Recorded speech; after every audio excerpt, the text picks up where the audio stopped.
Brown sugar ମାୟାଜାଲରେ ଯୁବପିଢ଼ି ଗଞ୍ଜେଇ ମଦ ପେନ୍ଡ୍ରାଇଭ୍ ଭଳି ନିଶା ବଦଳରେ ବ୍ରାଉନ୍ ସୁଗର ଯୁବପିଢ଼ିଙ୍କ ପ୍ରଥମ ପସନ୍ଦ। ବ୍ରାଉନ୍ ସୁଗର ମାୟାଜାଲରେ ଫସି ପଥଭ୍ରଷ୍ଟ ହେଉଛନ୍ତି ଯୁବ ସମାଜ। ବ୍ରାଉନ୍ ସୁଗରର ଦାମ ଅଧିକ ହୋଇଥିଲେ ମଧ୍ୟ ଏହାର ବେଶ୍ ଚାହିଦା ରହିଛି। ପାଠ ପଢ଼ୁଆ ଛାତ୍ରଛାତ୍ରୀ ବିଶେଷ କରି ଇଞ୍ଜିନିୟରିଂ ପଢ଼ୁଥିବା ପିଲା ଏହାକୁ ଅଧିକ ସେବନ କରୁଛନ୍ତି।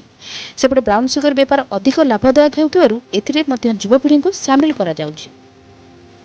ନିଶା ମାଫିଆ ଯୁବପିଢ଼ିଙ୍କୁ ଢାଲ କରି ବେପାର ସାମ୍ରାଜ୍ୟ ବଢ଼ାଉଛନ୍ତି। ରାଜଧାନୀରେ ଏକାଧିକ ଇଞ୍ଜିନିୟରିଂ ଓ ଅଧିକ ଯୁବବର୍ଗ ରହୁଛନ୍ତି। ତେଣୁ ରାଜଧାନୀକୁ ନିଶା ମାଫିଆ କାରବାର ଲାଗି ସୁରକ୍ଷିତ ସ୍ଥାନ ଭାବେ ବାଛିଛନ୍ତି। ବାଲେଶ୍ୱରରୁ ଖୋର୍ଦ୍ଧା ଓ ରାଜଧାନୀକୁ ଆସୁଛି ବ୍ରାଉନ୍ ସୁଗର। ସେପଟେ ରାଜଧାନୀରେ ବ୍ରାଉନ୍ ସୁଗର କାରବାରକୁ ପରିଚାଳନା କରୁଥିବା ନିଶା ବେପାରୀଙ୍କ ତାଲିକା ପ୍ରସ୍ତୁତ କରିଛି ପୋଲିସ। ତେବେ ଆନ୍ତର୍ଜାତିକ ଡ୍ରଗ୍ସ ଦିବସ ଆସିଲେ ମଧ୍ୟ ବସ୍ତି କଲେଜଗୁଡ଼ିକରେ ସଚେତନତା କରିବା ଉପରେ ବିଭିନ୍ନ ସଂସ୍ଥା ଗୁରୁତ୍ୱ ଦେଉଛି।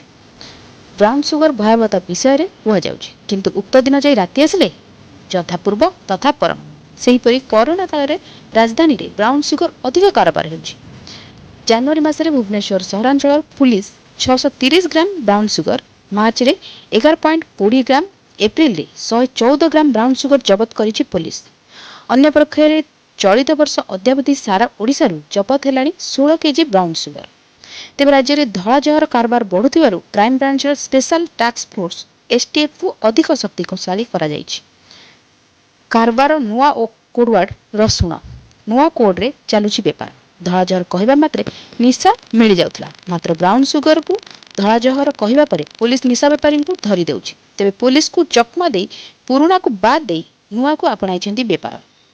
ଏବେ ରସୁଣ କହିଲେ ମିଳୁଛି ବ୍ରାଉନ୍ ସୁଗର। ଗୁଡ଼ି ପତ୍ତା ପାଓ ସିମ୍ କାର୍ଡ କହି ଏସବୁକୁ ବିକ୍ରି କରାଯାଉଛି। ନୂଆ ନୂଆ କୋଡ୍ ଯୋଗୁଁ ପୁଲିସ ବେପାରୀଙ୍କୁ ଠାବ କରିବା ସମ୍ଭବ ହୋଇପାରୁନାହିଁ। Bureau report, Kalantar news.